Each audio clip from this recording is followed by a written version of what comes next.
तो चलिए स्टार्ट करते हैं। पहली बार जुड़े हैं तो जय हिंद जरूर लिखिएगा। आप कहाँ से हैं ये भी कमेंट करिएगा। तो चलिए स्टार्ट करते हैं। पहला प्रश्न, निम्नलिखित में से किस युग में तांबे का पहली बार प्रयोग किया गया था? चलिए जवाब देना है कि तांबे का पहली बार जो उपयोग किया गया था ये किस युग में किया गया था। ऑप्शन क्या बनेगा? ऑप्शन देखिए, जवाब यहाँ पर हो जाएगा बी नंबर है, ये हो जाएगा ताम्र पाषाण युग। जिसको ऑप्शन आया है यहाँ पर बी नंबर है, राइट हो जाएगा। आगे बढ़ते हैं। क्वेश्चन आपसे अगला पूछा गया है, निम्नलिखित में से किस स्थान पर प्रथम बौद्ध संगीति का आयोजन किया गया था? यहाँ पर आंसर क्या हो जाएगा? तो दोस्तों प्रथम बौद्ध संगीति का आयोजन हुआ था आपके राजगीर, जो कि ऑप्शन बनेगा यहाँ पर आपका सी नंबर है, राइट हो जाएगा। आगे बढ़ते हैं। क्वेश्चन आपसे अगला पूछा गया है, निम्नलिखित में से वह कौन सा व्यक्ति है जिसका नाम क्या था? देवा नाम प्रियदर्शी था। ये क्वेश्चन देख सकते हैं पूछा गया है और इसका जो आंसर बनेगा क्या हो जाएगा? तो यहाँ पर आंसर हो जाएगा आपका मौर्य सम्राट अशोक का नाम देव नाम प्रियदर्शी, जो कि ऑप्शन है यहाँ पर आपका बी नंबर है, राइट हो जाएगा। आगे बढ़ते हैं। क्वेश्चन आपसे अगला पूछा गया है कि पंचतंत्र की कथाएं किसके द्वारा लिखी गई थी? चलिए बताना है कि जो पंचतंत्र की कथाएं हैं वो किसके द्वारा लिखी गई थी। 4 को ऑप्शन देना है। चलिए पंचतंत्र बिल्कुल सही है, ये कथाएं आपके विष्णु शर्मा के द्वारा, ऑप्शन आपका डी नंबर है, राइट हो जाएगा। विष्णु शर्मा के द्वारा ही पंचतंत्र की कहानियां या कथाएं लिखी गई थी। आगे बढ़ते हैं। क्वेश्चन आपसे अगला पूछा गया है कि गौतम बुद्ध ने सारनाथ में अपना पहला उपदेश दिया था। तो दोस्तों ये जो पहला उपदेश था इसे कहा क्या गया था? तो इस उपदेश को कहा गया था धर्मचक्र प्रवर्तन, है ना, या धर्मचक्र प्रवर्तन मुद्रा में दिया था। कितने लोगों को? तो 5 शिष्यों को दिया था। इसको ऑप्शन बी नंबर है, राइट हो जाएगा। और आगे बढ़ते हैं। क्वेश्चन आपसे अगला पूछा गया है, निम्नलिखित में से किस शासक के दरबारी कवि हर्षेण थे? चलिए बताइएगा कि किस शासक के दरबारी कवि हर्षेण थे। हर्षेण जो थे ये किसके दरबार में? तो ये आपके समुद्रगुप्त, याद रखिएगा। क्वेश्चन आंसर जो हो जाएगा बी नंबर है, समुद्रगुप्त इसका आंसर बनेगा।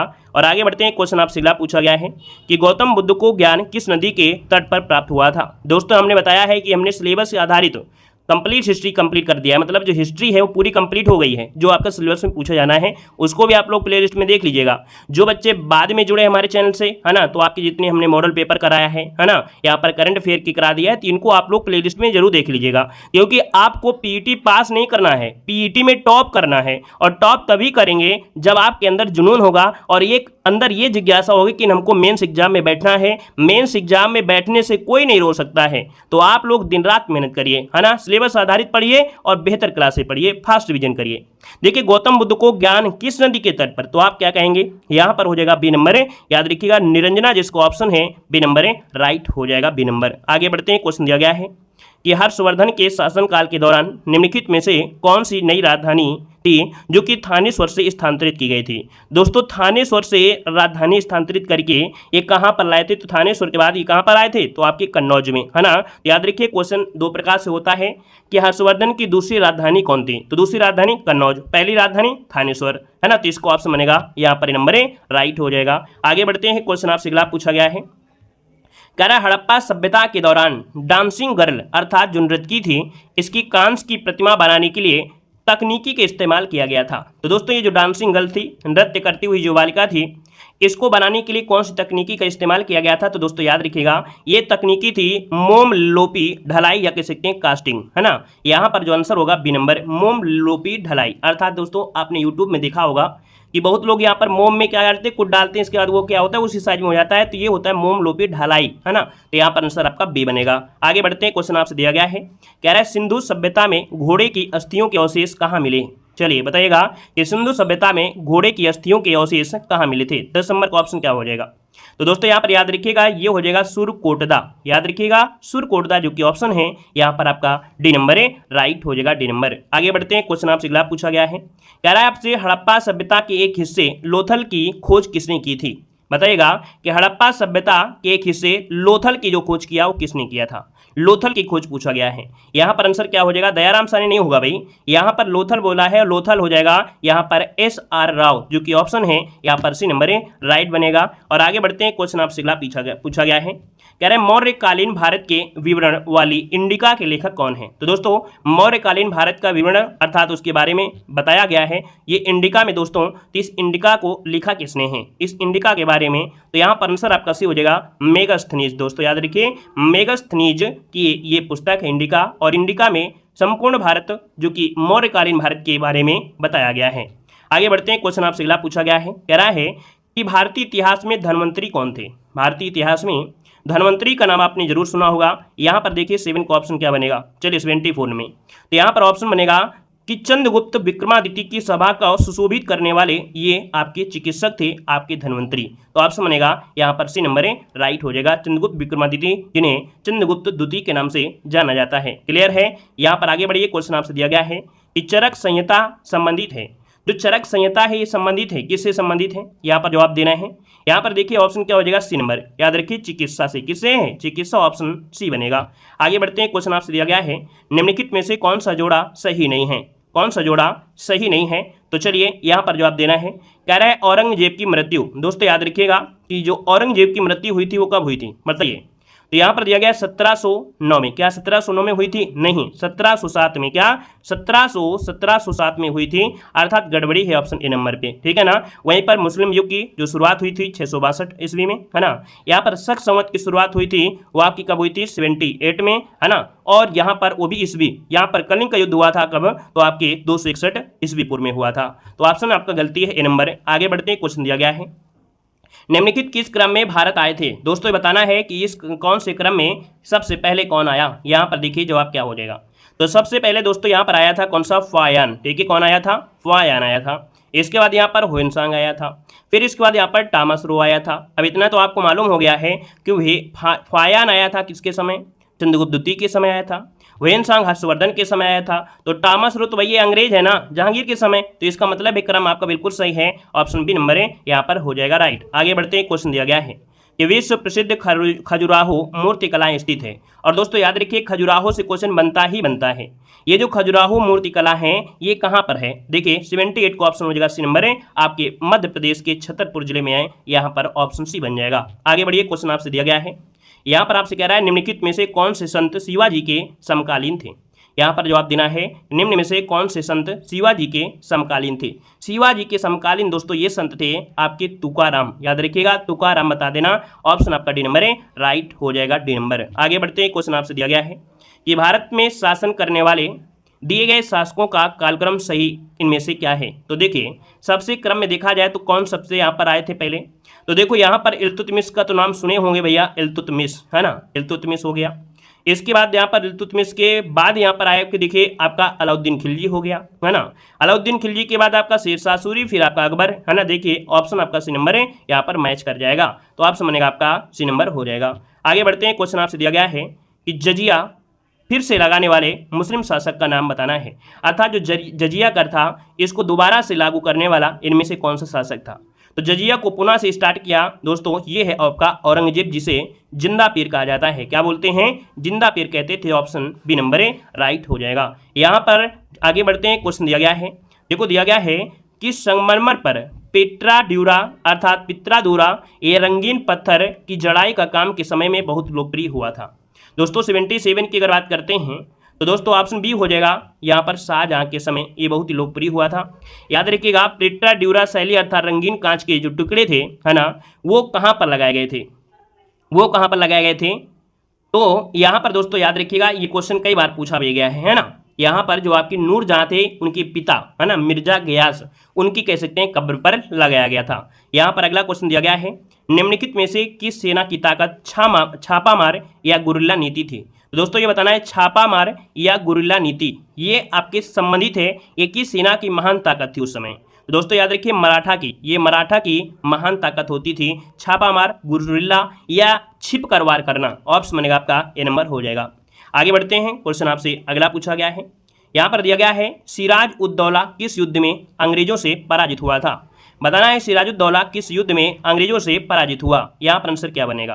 तो दोस्तों ऑप्शन क्या हो जाएगा, सी नंबर, याद रखिएगा प्लासी का युद्ध। प्लासी के युद्ध में सिराज उद दौला क्या हुआ था भाई, पराजित हुआ था, है ना। देखा जाए तो अंग्रेजों का यहीं से प्रक्रिया भी प्रारंभ हो गई थी, है ना। तो यहाँ पर आंसर आपका हो जाएगा सी नंबर। यहाँ पर अगला दिया है कि बंगाल के प्रथम गवर्नर जनरल कौन थे। बंगाल के प्रथम गवर्नर जनरल कौन थे, यहाँ पर जवाब देना है। दोस्तों बंगाल के प्रथम गवर्नर जनरल कौन थे, तो ऑप्शन सी हो जाएगा, याद रखिए लॉर्ड वारेन हेस्टिंग्स। क्या हो जाएगा, लॉर्ड वारेन हेस्टिंग ये बंगाल के प्रथम गवर्नर जनरल थे, ऑप्शन सी राइट हो जाएगा। क्लियर है, लॉर्ड क्लाइव मत लगाइएगा क्योंकि यहाँ पर दिया है बंगाल के प्रथम गवर्नर जनरल, है ना। बंगाल का प्रथम गवर्नर होता तो लगा देते, गवर्नर जनरल है लॉर्ड वारेन हेस्टिंग। आगे बढ़िए, क्वेश्चन दिया गया है इनमें से कौन हड़प नीति का कट्टर समर्थक था। हड़प नीति का कट्टर जो समर्थक था उनमें से कौन। यहाँ पर देखिए ऑप्शन क्या हो जाएगा, तो आपका जवाब हो जाएगा सी नंबर, यहाँ पर लाल डलहौजी ऑप्शन बनेगा यहाँ पर सी नंबर। आगे बढ़िए, क्वेश्चन दिया गया है कि सही मिलान करना है और एक क्वेश्चन देखो यहाँ से बनता ही बनता है। आप देख पा रहे हैं कि जो ब्रह्म समाज है, ब्रह्म समाज की स्थापना किसने की थी। यहाँ पर देखिए राजा राम मोहन राय, जो कि क्वेश्चन बनता ही बनता है। यहाँ पर क्या हो जाएगा आपका 2 हो जाएगा। रामकृष्ण मिशन की स्थापना तो आपकी स्वामी विवेकानंद, तो इसका 1 हो जाएगा। आर्य समाज पूछा गया है तो आर्य समाज में दयानंद सरस्वती हो जाएगा, यहाँ पर 2 हो जाएगा, ठीक है। और यहाँ पर जो दिया गया है सत्य शोधक समाज ज्योतिबा फूले, तो यहाँ पर इसका क्या हो जाएगा 5 हो जाएगा। तो इस प्रकार से देखिए ऑप्शन क्या होना चाहिए आपका, ऑप्शन होना चाहिए 3 1 2 5, 3 1 2 5 होना चाहिए था। तो इसका मतलब है यहाँ पर आंसर कौन सा हो जाएगा, 3 1 2 5। ऑप्शन देखिए आपका बी नंबर है यहाँ पर राइट हो गया है। क्लियर है। आगे बढ़िए, क्वेश्चन आपसे अगला पूछा गया है, कह रहे जब सुभाष चंद्र बोस ने भारतीय राष्ट्रीय कांग्रेस के अध्यक्ष पद से इस्तीफा दिया तो इस पद का प्रस्ताव किसे दिया गया था। दोस्तों 188 की अगर बात करते हैं तो ऑप्शन क्या हो जाएगा, यहाँ पर आपका डॉक्टर राजेंद्र प्रसाद, जो कि ऑप्शन बी नंबर है राइट हो जाएगा। ये पेड एग्जाम 2021 में क्वेश्चन पूछा भी गया था। आगे बढ़ते हैं, क्वेश्चन दिया गया है निम्न में से किसने महात्मा गांधी के खिलाफ आंदोलन से जुड़ने का विरोध किया है। तो दोस्तों महात्मा गांधी के खिलाफ आंदोलन से जुड़ने का विरोध जो किया था इनमें से वो कौन थे। यहाँ पर जो आपका आंसर है वो राइट हो जाएगा, बी नंबर है मोहम्मद अली जिन्ना। कौन थे, मोहम्मद अली जिन्ना, जो कि खिलाफत आंदोलन से जुड़ने का विरोध किया था, जो कि आपके गांधी जी के विरोध में। आगे बढ़ते हैं, क्वेश्चन दिया गया है निम्न में से मिलान करना है, और ये भी क्वेश्चन आपका बन जाता है। आप देख सकते हैं आपका आंसर क्या हो जाएगा, तो Indian national army, Indian national army की अगर बात करते हैं तो यहाँ पर हो जाएगा 2, सुभाष चंद्र बोस हो जाएगा। गदर पार्टी की बात करते हैं तो गदर पार्टी में लाला हरदयाल अर्थात 1 हो जाएगा। मित्र मिला की अगर बात करते हैं तो यहाँ पर वी.डी. सावरकर, यहाँ पर 3 हो जाएगा। और होम रूल की बात करते हैं तो एनी बेसेंट, जो कि आपका 4 हो जाएगा। मतलब ऑप्शन आपका जो मिलना चाहिए वो क्या मिलना चाहिए, 2 1 3 4 मिलना चाहिए। चलिए देखते हैं, 2 1 3 4 जो कि ऑप्शन है यहाँ पर सी नंबर है राइट हो जाएगा। आगे बढ़ते हैं, क्वेश्चन दिया गया है इनमें से कौन क्रांतिकारी संगठन काकोरी षड्यंत्र केस में शामिल था। चलिए बताइएगा, इनमें से कौन क्रांतिकारी संगठन काकोरी षड्यंत्र केस में शामिल था। आंसर क्या हो जाएगा, तो दोस्तों ये है आपका Hindustan Republican association, Hindustan Republican association, जो कि ऑप्शन ए नंबर राइट बनेगा। आगे बढ़ते हैं, क्वेश्चन दिया गया है कि करो या मरो का नारा किसने दिया है। चलिए बताइएगा, करो या मरो का जो नारा दिया था वो किसने दिया था। यहाँ पर आंसर क्या हो जाएगा, तो आपका जवाब क्या हो जाएगा, यहाँ पर ए नंबर महात्मा गांधी। क्या हो जाएगा, महात्मा गांधी इसका जो आंसर है यहाँ पर आपका ए नंबर राइट हो जाएगा। क्लियर है। आगे बढ़िए, क्वेश्चन आपसे अगला पूछा गया है कि सन 1915-16 में किसके नेतृत्व में 2 होम रूल लीग की शुरुआत हुई थी। दोस्तों 2 होम रूल लीग की जो शुरुआत हुई थी वो आपके किसके समय। चलिए यहाँ पर जवाब देना है, तो आप कहेंगे सर एनी बेसेंट थे और कौन थे, लोकमान तिलक थे। मतलब ऑप्शन जो आपका है यहाँ पर डी वाला राइट हो जाएगा, याद रखिएगा डी नंबर बनेगा। आगे बढ़ते हैं, क्वेश्चन दिया गया है कि इनमें से किसे भारत के ग्रैंड ओल्ड मैन के नाम से जाना जाता है। तो चलिए बताइएगा कि भारत के ग्रैंड ओल्ड मैन के नाम से किसे जानते हैं। ये सब क्वेश्चन मॉडल पेपर में आप देखते भी हैं और पूछे भी गए हैं। यहाँ पर दोस्तों आपका आंसर हो जाएगा दादा भाई नौरोजी, है ना। यहाँ पर आंसर जो आपका है डी नंबर राइट बनेगा। और आगे बढ़ते हैं, क्वेश्चन दिया गया है कि साइमन कमीशन किस वर्ष भारत में प्रथम बार आया था। साइमन कमीशन भारत में जो आया था प्रथम बार, ये कब आया था। यहाँ पर आंसर क्या हो जाएगा, तो आंसर बनेगा ए नंबर, याद रखिएगा 1928 में, है ना। इसे श्वेत कमीशन भी कहा गया था क्योंकि इसमें जितने भी सदस्य थे वो सभी क्या थे, अंग्रेज थे। भारतीयों को इसमें नहीं लिया गया, इसलिए इसका बहिष्कार भी किया गया था। आगे बढ़ते हैं, क्वेश्चन आपसे दिया गया है कि भारतीय राष्ट्रीय कांग्रेस द्वारा किस अधिवेशन में ऐतिहासिक पूर्ण स्वराज अर्थात पूर्ण स्वतंत्रता का प्रस्ताव पारित किया गया था। दोस्तों ये पारित किया गया था लाहौर अधिवेशन में। कहाँ पर, लाहौर में। इसका ऑप्शन बनेगा यहाँ पर आपका सी नंबर बनेगा। आगे बढ़ते हैं, क्वेश्चन आपसे दिया गया है कि जब ईस्ट इंडिया कंपनी की स्थापना हुई तब भारत पर निम्नलिखित में से किसका शासन था। चलिए, ईस्ट इंडिया कंपनी की जब स्थापना हुई समय भारत का शासक कौन था। यहाँ पर आंसर क्या हो जाएगा, तो आप कहेंगे ईस्ट इंडिया की स्थापना 1600 में हुई थी और इस समय भारत में कौन था, तो यहाँ पर आपका मुगल सम्राट में कौन, यहाँ पर आप कहेंगे अकबर था, है ना। यहाँ पर आंसर आपका सी हो जाएगा। लेकिन जब ये कंपनी भारत में आई तब तक आपके अकबर चले गए थे, स्वर्ग सिधार हो गए थे। आगे बढ़ते हैं, क्वेश्चन दिया गया है कि भूदान ग्रामदान आंदोलन निम्नलिखित में से किसके द्वारा शुरू किया गया है। यहाँ पर जवाब देना है, आपका आंसर क्या हो जाएगा, भूदान ग्रामदान आंदोलन निम्नलिखित में से किसके द्वारा शुरू किया गया था। ऑप्शन क्या बनेगा, यहाँ पर ए नंबर है, याद रखिए विनोबा भावे, है ना। भू आंदोलन से जुड़े हुए हैं विनोबा भावे, ऑप्शन बनेगा आपका ए नंबर। आगे बढ़ते हैं, क्वेश्चन आपसे दिया गया है कि दांडी नामक यात्रा के दौरान निम्नलिखित में से किस सार्वजनिक कार्यकर्ता ने गांधी जी को आंदोलनों को केवल पुरुषों तक सीमित न रखने के लिए राजी किया था? ये जो आंदोलन है वो पुरुषों तक नहीं है, महिलाएं भी इसमें शामिल होना चाहिए। तो दोस्तों ये शामिल यहाँ पर कह सकते हैं, इस पर जो आपके थे वो कमला देवी चट्टोपाध्याय। यहाँ पर आंसर जो आपका है वो भी नंबर है, राइट हो जाएगा। नेक्स्ट क्वेश्चन दिया गया है कि राष्ट्रवादी की पहली स्पष्ट अभिव्यक्ति निम्नलिखित में से किस क्रांति के साथ हुई थी? राष्ट्रवादी की पहली स्पष्ट अभिव्यक्ति निम्नलिखित में से किस क्रांति के साथ हुई थी? यहाँ पर देखिए आपका जवाब क्या हो जाएगा, यहाँ पर जवाब देना है 200 नंबर में। तो ऑप्शन यहाँ पर बनेगा आपका डी नंबर, याद रखिएगा फ्रांसीसी क्रांति। क्या हो जाएगा? यहाँ पर आंसर हो जाएगा फ्रांसीसी क्रांति हो जाएगा। आगे बढ़ते हैं, क्वेश्चन आपसे दिया गया है कि सरकार के निम्नलिखित में से किस अधिनियम के कारण बंबई से सिंध प्रांत का निर्माण हुआ था? तो दोस्तों यहाँ पर देखिए बंबई से क्या है, सिंध प्रांत का निर्माण हुआ। यह अधिनियम कौन सा था? यह अधिनियम कौन सा है? तो ऑप्शन डी भारत सरकार अधिनियम 1935, जो कि ऑप्शन है यहाँ पर डी नंबर है, राइट हो जाएगा डी नंबर। आगे बढ़िए, क्वेश्चन दिया गया है कि प्रसिद्ध युद्ध का नारा देखिए क्या है, चलो दिल्ली, है ना। ये किसने दिया था? चलो दिल्ली, ये नारा जो दिया वो किसने दिया था? 202 का ऑप्शन देना है। यहाँ पर आंसर क्या हो जाएगा? चलिए यहाँ पर आंसर बी हो जाएगा, सुभाष चंद्र बोस। ठीक है, Subhash Chandra Bose, option B number है, राइट बनेगा। और आगे बढ़ते हैं, क्वेश्चन दिया गया है कह रहा है निम्नलिखित में से किसे अंग्रेजों द्वारा शुरू किए गए सबसे महत्वपूर्ण योगदानों में से एक माना जाता है? तो अंग्रेजों के द्वारा सबसे महत्वपूर्ण योगदान क्या है? तो दोस्तों रेलवे, है ना, रेलवे, ऑप्शन बी नंबर आपको लगाना है, रेलवे इसका आंसर बनेगा। आगे बढ़ते हैं, क्वेश्चन आपसे अगला पूछा गया है कि 1930 में महात्मा गांधी द्वारा सविनय अवज्ञा आंदोलन शुरू करने का कारण इनमें से क्या था? तो दोस्तों यहाँ पर देख सकते हैं महात्मा गांधी द्वारा सविनय अवज्ञा आंदोलन शुरू करने का एक कारण इनमें से क्या था? यहाँ पर कारण क्या था, इनमें से जवाब देना है। तो दोस्तों नमक कारण, है ना, यहाँ पर नमक कानून तोड़ने के लिए दांडी मार्च किया गया था, option c number a, right हो जाएगा। आगे बढ़ते हैं, क्वेश्चन आपसे दिया गया है कि निम्नलिखित में से कौन सा 1857 के विद्रोह का परिणाम था? 1857 का जो विद्रोह हुआ इसका परिणाम क्या निकला था? पहला पॉइंट दिया गया है ईस्ट इंडिया कंपनी की शक्तियां को ब्रिटिश क्राउन में हस्तांतरित कर दी गई। मतलब पहला ही ऑप्शन इसका राइट हो जाएगा कि जो 1857 का विद्रोह हुआ इसके बाद क्या हुआ था, जो ईस्ट इंडिया कंपनी थी इसकी शक्तियां ब्रिटिश क्राउन के पास चली गई थी ना, तो ऑप्शन बनेगा आपका ए नंबर। आगे बढ़ते हैं, क्वेश्चन आपसे दिया गया है निम्नलिखित में से कौन स्वतंत्र भारत का पहला भारतीय गवर्नर जनरल था? निम्नलिखित में से कौन स्वतंत्र भारत का पहला भारतीय गवर्नर जनरल था? 206 का ऑप्शन देना है। और दोस्तों याद रखिएगा यहाँ पर ऑप्शन सी राजगोपालाचारी। क्या हो जाएगा? सी राजगोपालाचारी स्वतंत्र भारत के प्रथम भारतीय गवर्नर जनरल, ऑप्शन सी बनेगा। अगला क्वेश्चन दिया गया है निम्नलिखित में से किस अधिनियम द्वारा वर्मा को भारत से अलग किया गया था? बताइएगा कि किस अधिनियम द्वारा वर्मा को भारत से अलग किया गया था? आंसर क्या बनेगा? चलिए यहाँ पर आंसर देना है और आपका जो आंसर है 207 नंबर में क्या बन जाएगा?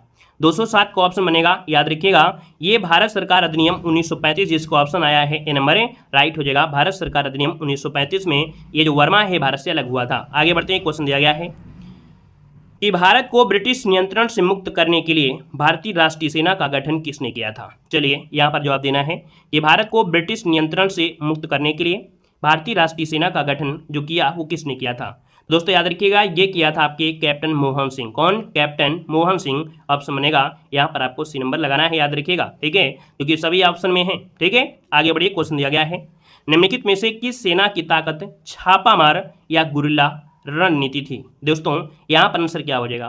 तो आप देख पाएंगे यहाँ पर आंसर हो जाएगा आपका मराठा, है ना। क्वेश्चन यहाँ पर देखिए आपका आंसर हो जाएगा मराठा हो जाएगा। और आगे बढ़िए, क्वेश्चन आपसे अगला पूछा गया है कि पूर्ण स्वराज की मांग करने वाले प्रथम कार्यकर्ता का नाम इनमें से लिखिए। पूर्ण स्वराज की मांग करने वाले प्रथम कार्यकर्ता का नाम बताइएगा। यहाँ पर आंसर क्या हो जाएगा? आपका आंसर हो जाएगा बी नंबर। ये हैं आपके हसरत मोहानी। हसरत मोहानी ने, याद रखिए, पूर्ण स्वराज की मांग करने वाले ये प्रथम कार्यकर्ता थे, तो ऑप्शन बनेगा यहाँ पर आपका बी नंबर। आगे बढ़ते हैं, क्वेश्चन आपसे दिया गया है निम्नलिखित में से किसे स्वदेशी आंदोलन का प्रमुख कारण माना जाता है? स्वदेशी आंदोलन का प्रमुख कारण इनमें से कौन सा है? 211 का ऑप्शन क्या देंगे आप? यहाँ पर आंसर आपका देखिए स्वदेशी आंदोलन का प्रमुख कारण माना जाता है बंगाल को विभाजित करने का निर्णय, ऑप्शन डी हो जाएगा। बंगाल को विभाजित करने का निर्णय, ऑप्शन डी हो जाएगा। आगे बढ़ते क्वेश्चन दिया गया है कि ब्रिटिश ने निम्नलिखित में से किस भाषा को भारतीय समाज में प्रस्तुत करने की उत्सुकता दिखाई है? बताना है कि किस भाषा को भारतीय समाज में प्रस्तुत करने की उत्सुकता दिखाई है। यहाँ पर जवाब देना है, आंसर क्या हो जाएगा? आंसर की अगर बात करते हैं तो ऑप्शन डी हो जाएगा। दोस्तों याद रखिए अंग्रेजी, है ना। ब्रिटिश वाले जो थे ये किस भाषा को तो आपकी उत्सुकता दिखाते थे, आपके अंग्रेजी, ऑप्शन डी बनेगा। आगे बढ़िए, क्वेश्चन आपसे अगला पूछा गया है कि भारत सरकार अधिनियम 1935 के प्रावधानों के, है ना, प्रावधानों में ब्रिटिश सरकार के अंतिम अधिकार का एक उदाहरण इनमें से कौन सा है? देखिए 213 की अगर बात करते हैं तो ऑप्शन क्या बनेगा?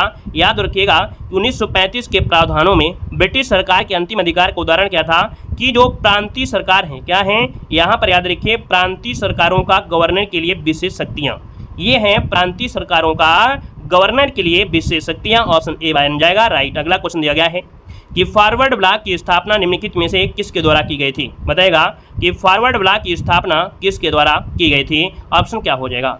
ऑप्शन बनेगा सी नंबर, याद रखिएगा सुभाष चंद्र बोस। क्या बनेगा? सुभाष चंद्र बोस, जिसको ऑप्शन इसी नंबर है राइट बनेगा। और आगे बढ़ते हैं, क्वेश्चन दिया गया है कि खिलाफत मुद्दे को उठाने के लिए महात्मा गांधी के निर्णय के पीछे का मुख्य कारण क्या था? खिलाफत मुद्दे को उठाने के, है ना, खिलाफत मुद्दे को उठाने के महात्मा गांधी के निर्णय के मुख्य जो कारण था, इसका क्या कारण रहा है? दोस्तों यहाँ पर आंसर क्या हो जाएगा? ऑप्शन ए हो जाएगा, याद रखिएगा कि हिंदू और मुस्लिम के बीच अधिक एकता लाने के लिए ही महात्मा गांधी के निर्णय जो खिलाफत मुद्दा था, है ना, ये मुख्य कारण था कि हिंदू और मुसलमान के बीच अधिक एकता लाने के लिए था। तो ऑप्शन बनेगा यहाँ पर आपका कौन सा हो जाएगा? यहाँ पर आपका नंबर राइट हो जाएगा। आगे बढ़ते हैं, क्वेश्चन दिया गया है निम्नलिखित में से किस व्यक्ति ने हिंद स्वराज पुस्तक लिखी थी? निम्नलिखित में से किस व्यक्ति ने हिंद स्वराज पुस्तक लिखी? यहाँ पर जवाब देना है दोस्तों। ऑप्शन क्या हो जाएगा? ऑप्शन की अगर बात करते हैं तो ऑप्शन डी हो जाएगा, याद रखिए महात्मा गांधी। क्या हो जाएगा? महात्मा गांधी, इसका ऑप्शन आपका डी नंबर राइट बनेगा। आगे बढ़ते हैं, क्वेश्चन दिया गया है कि डलहौजी ने भारत में ब्रिटिश साम्राज्य के लिए अवध को कब्जे में लिया था।